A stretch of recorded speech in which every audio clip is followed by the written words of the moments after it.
Hey everyone, welcome back to my channel. I'm Ramon and I'm gonna show you some movies from my movie collection again. Currently movies that were released in the 1980s. Let's start with the first one. This is Police Assassins, a terrific Hong Kong action martial arts film released in 1985, directed by Corey Jun, starring two incredible female screen fighters, Michelle Yeoh and Cynthia Rothrock.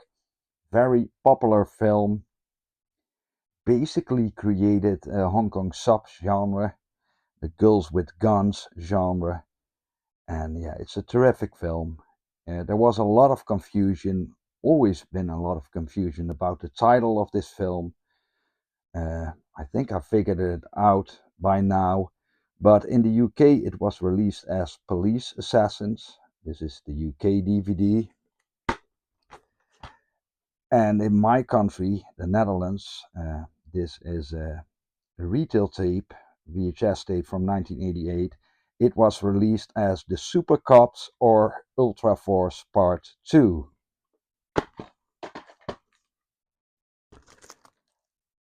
But the most commonly used title nowadays is Yes, Madam. This is the Blu-ray. And there's another title that is used very often, In the Line of Duty 1. And yeah, there were 8 sequels to this film. This is the first one, In the Line of Duty Part 2, Royal Warriors, directed by David Chung, and only Michelle Yeoh returned. Also in this film, Hiroyuki Sanada, who is in John Wick Chapter 4, and he plays a big part in the new Shogun series. Yeah. Then in the third film, Cynthia Khan replaced Michelle Yeoh. This is In the Line of Duty Part 3. And Jun Woo Ping directed the fourth one, In the Line of Duty Part 4. Cynthia Khan and Donnie Yen, the fantastic Donnie Yen. He was also in John Wick Chapter 4. And this one is directed by Jun Woo Ping, one of my favorite Hong Kong directors and choreographers. He directed Drunken Master and Iron Monkey with Donnie Yen. And he did the choreography for Kill Bill and The Matrix. Yeah. And this is another one that I already owned, In the Line of Duty Part 4, released on DVD by that great label back then, Hong Kong Legends. And another 5 sequels followed. So the first In the Line of Duty is with Michelle Yeoh and Cynthia Rothrock. The second one with Michelle Yeoh. And then there were 7 films starring Cynthia Khan. Yeah. Then another franchise. This is Spielberg's Raiders of the Lost Ark from 1981. 1984's Indiana Jones and the Temple of Doom. Indiana Jones and the Last Crusade from 1989. And Indiana Jones and the Kingdom of the Crystal Skull. Came in this box set. I'm an old guy, so a middle-aged guy. I like Raiders of the Lost Ark the most, then The Last Crusade, because of the chemistry between Harrison Ford and Sean Connery. Then Temple of Doom, and I don't feel any love for the fourth or the fifth movie, Dial of Destiny. Those were made in the CGI era. That's not my cup of tea. Up next is this French drama, very good one, Jean de Florette, directed by Claude Berry, and it stars Daniel Auteuil, Yves Montand, and Gérard Depardieu. And it's a story about 2 men who have this quarrel about a piece of land. Doesn't sound exciting, but it's very good. And there was a sequel, Manon de Source, and they added this beautiful actress to the cast, Emmanuelle Béard. And I had a huge crush on her when I was a kid, not because of this movie, but she starred in a great teen comedy. Well, it was a very cheesy comedy, but I liked it. It was A Date with an Angel. Yeah, I had a huge crush on Emmanuelle Béard. Then another franchise. This is Jaws 3, starring Louis Gossett Jr. and Dennis Quaid. And arguably the worst one, Jaws the Revenge, starring Michael Caine. Should give it another watch, this one.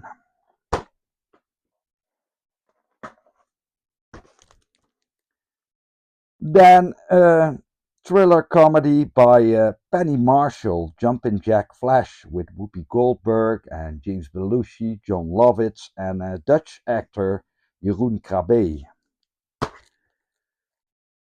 This is the entertaining thriller Jagged Edge, directed by Richard Marquand and starring Jeff Bridges and Glenn Close.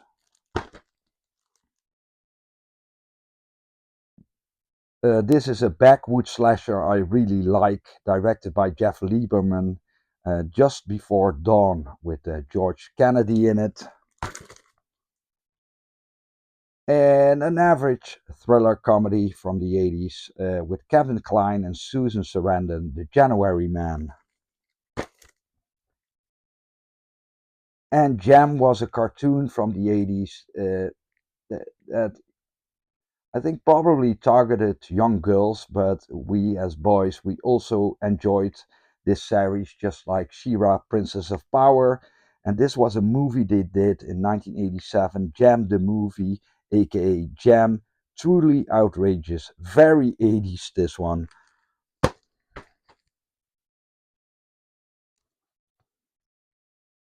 This is Terence Young's spy thriller, The Jigsaw Man, with Laurence Olivier and Michael Caine. This is a high school comedy I really enjoyed. Just One of the Guys, with Joyce Heiser and Sherilyn Fenn is in this one, and William Zabka from The Karate Kid. The sequel to Romancing the Stone, entertaining. The Jewel of the Nile, directed by Louis Teague.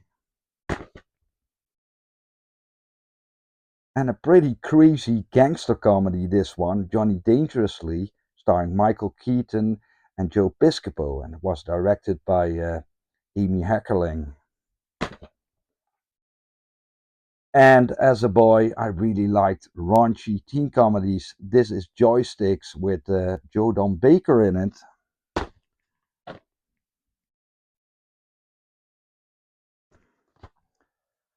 Next up, King Solomon's Mines, produced by Canon, and it was directed by J. Lee Thompson, starring Richard Chamberlain and Sharon Stone.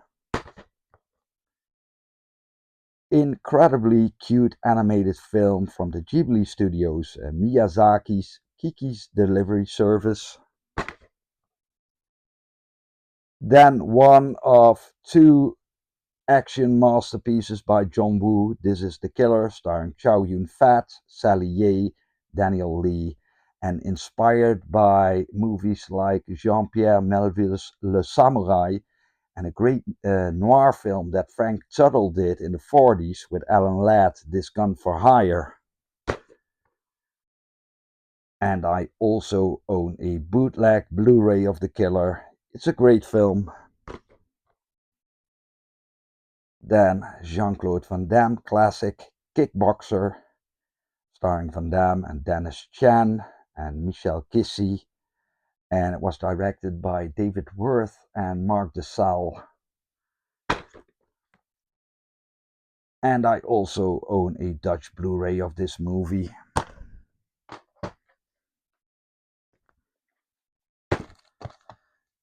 This is Rod Daniels' action comedy K9 with James Belushi and the dog Jerry Lee. Written by the Chiodo brothers and directed by them. The cult horror film Killer Clowns from Outer Space. Very entertaining. John Gillerman's late sequel to his own 1976 film. This is King Kong Lives with Linda Hamilton. Not very good.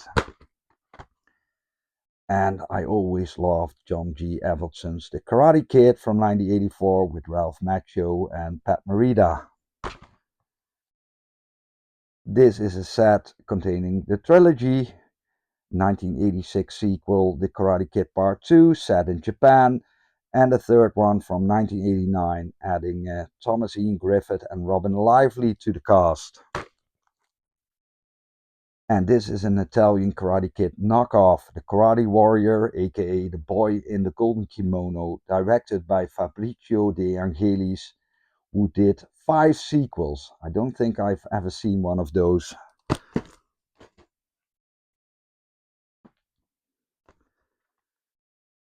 Then a rather strange but entertaining film by Romero, Knight Riders, basically about grown-ups dressing up like knights and fighting duels on bikes. It stars Ed Harris and Tom Savini. This is Akira Kurosawa's Kagemusha, The Shadow Warrior, starring Tatsuya Nakadai. And I also own the Dutch special edition on DVD. I saw this one in theaters during Kurosawa retrospective. Pretty cool. This is a martial arts comedy by the Shaw Brothers Studios, The Kid with a Tattoo. And a great martial arts detective film by the Shaw Brothers Studios, Killer Constable with Chang Kwan Tai.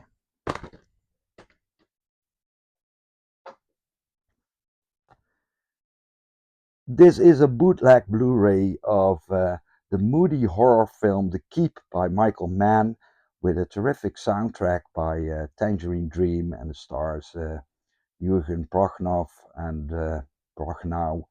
and Gabriel Byrne, I guess, and Scott Glenn.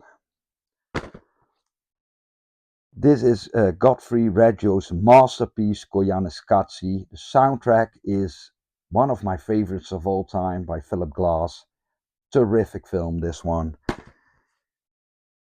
And I also own a DVD duo pack, which also contains the sequel, produced by Canon, surprisingly, Powakatsi. There was also a third one in the early 2000s, Nakoi Katsi, something like that.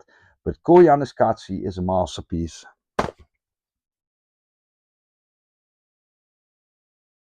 Ken Marshall and Liam Neeson star in the sci-fi fantasy film Krull, directed by Peter Yates. And last but not least for today, the drama The Killing Fields by Roland Joffe, starring Sam Waterston and John Malkovich. I hope you enjoyed, guys, and I hope you will tune in next time. Goodbye.